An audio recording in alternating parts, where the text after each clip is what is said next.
Primaries are a pathetic joke. And for everyone who asked me out there, are we going to have any of these people involved? Let's make a big tent. No.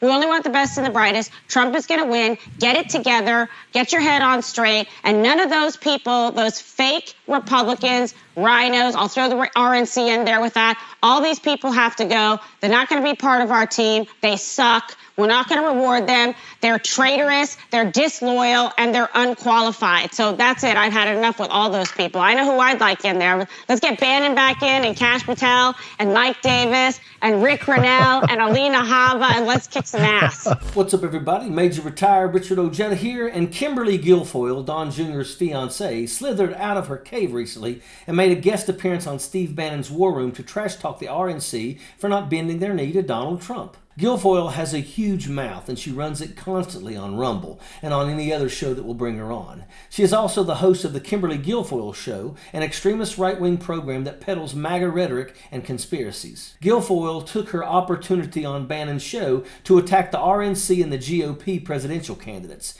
She tried to come across as high and mighty, but she came across as a spoiled brat.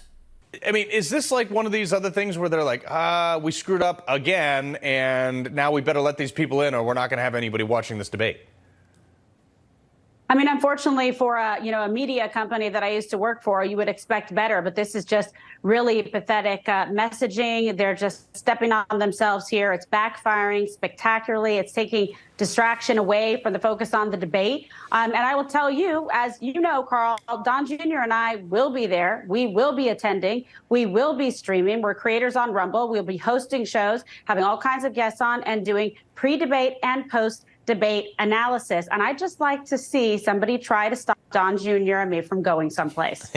Don Jr. and Kimberly Guilfoyle have been nursing some sore feelings ever since they weren't allowed into the post-presidential debate spin room a few months back. Fox hosted the event along with the RNC, but had banned surrogates and candidates who did not participate in the debate. Jr. and his side piece were turned away by security. Right now, trying to ban people from actually having discourse about politics. How un-American. Probably shouldn't surprise any of us. But that's what it is. And I've been told by others that I would be able to go in. So they said we were able to go in, then they said they weren't. Now that we're here, and the candidate that said you can't go in the spin room. They're telling me right now, Fox won't let me into the spin room. That's what the American people should know. This is the kind of they're telling him he works for security here, but they're telling him that I'm not allowed to go in there because the candidates that they've been boosting while simultaneously trying to cut down Trump for the last 2 years didn't perform as they had hoped. So they can't have someone who can maybe be a representative of my father. Just like a few weeks ago when I was canceled after the first indictment, I was scheduled to go on. And about 5 minutes before I'm on, I found out I'm no longer on because apparently I wouldn't be a great surrogate to talk about my father's indictment.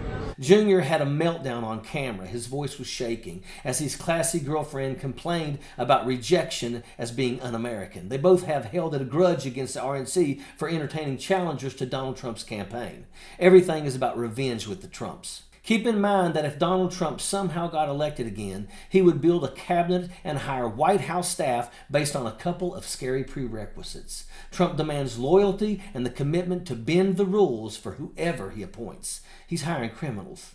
He would fill key positions with people like Stephen Miller, Kash Patel, and J.D. Vance. This is what Kimberly Guilfoyle is talking about to Bannon. She's echoing the game plan that the Trump campaign is putting out there. They are not hiding their intentions either. The Trump agenda is to hire people who will be loyal, people who are addicted to power and will jail critics, deport everyone that looks like an immigrant, and ultimately destroy our democracy. It's been reported that Donald has made it clear to friends and advisors that he wants almost all older white men to serve him if he wins a second term. People like Roger Stone and Steve Bannon. The other reason that Kimberly Guilfoyle is throwing out all of these names is because Trump is rumored to be looking for a potential running mate.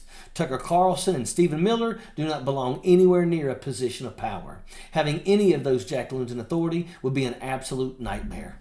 The Stephen Miller-Donald Trump duo was horrifying. They separated children from their mothers and put them in cages. Tucker Carlson misrepresented it all. They tried to justify their cruelty by saying, well, Obama built the cages, but it was they who imprisoned innocent children in them like animals.